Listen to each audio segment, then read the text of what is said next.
So many miracles true parental love has done. Moms and dads are ready to do the impossible to make their children happy. This extraordinary story will melt your hearts. U.S. military pilot Dick Holt was a stern iron officer, but tears came to his eyes when he heard the doctor's verdict: your son has cerebral palsy. The baby was not yet a year old. It was in 1962, which means that the child had only one choice: to go to a boarding school for the mentally ill.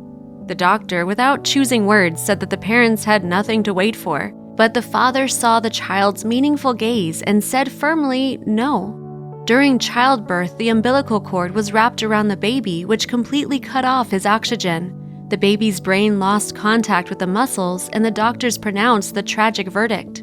He was brought home, and the boy did not move well, but he could move his head.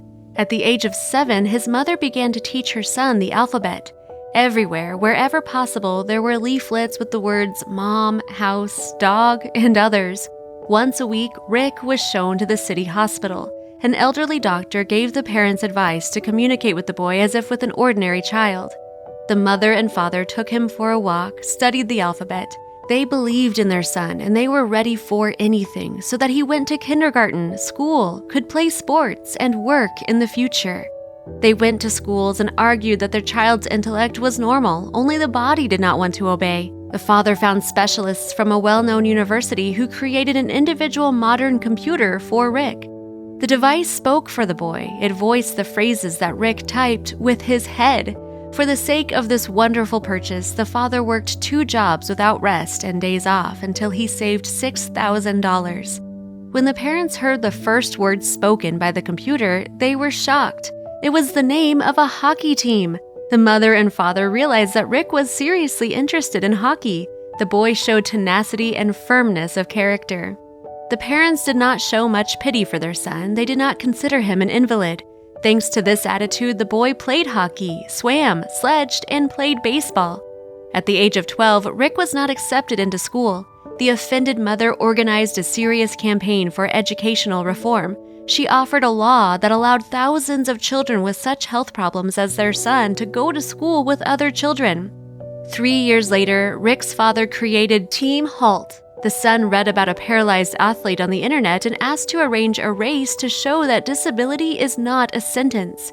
Dick, 36 years old, had never run before, but he did not hesitate for a second and went the entire distance.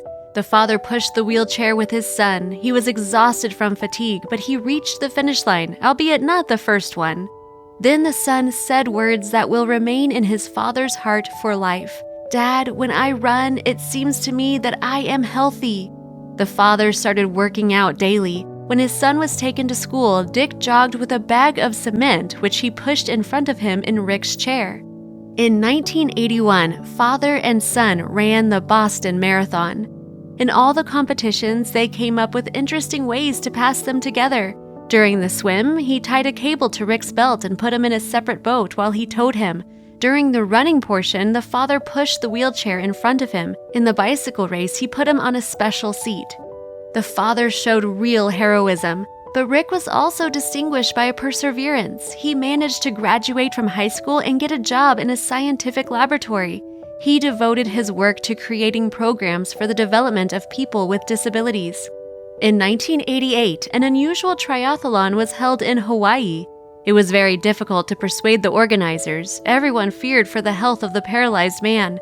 The persistent mother asked her friends who worked there, and father and son were included in the triathlon. It is impossible even to imagine what it cost the father to participate in this incredibly difficult competition. Experienced athletes barely crawled to the finish line, and Dick went out with Rick. In 2003, a terrible thing happened. In training before the marathon, the father had heart problems. They had to do an operation, but when Dick recovered, the doctor said that without sports, his heart could have stopped 15 years ago. "A paralyzed son is good for your health," Rick said jokingly to his father. By the end of 2016, the extraordinary team had completed 1,000 different races. April 2013 will be remembered by the family for a long time. A bronze statue was built in their honor. Father runs, pushing a wheelchair with his son. The team entered their last marathon in April 2014. Elderly Dick was participating in the race with terrible back pain, and Rick was already 52. The Halts have plenty of awards. Their names are recorded in the U.S. Triathlon Hall of Fame. Once, the son was asked, "What would you like to give your father?" "If he was sitting in a chair, I would really like to carry him in front of me," Rick replied with tears. This is a story about great parental love. Remember that we can help children, support them, and be always beside them. Be happy, friends. All the best to you.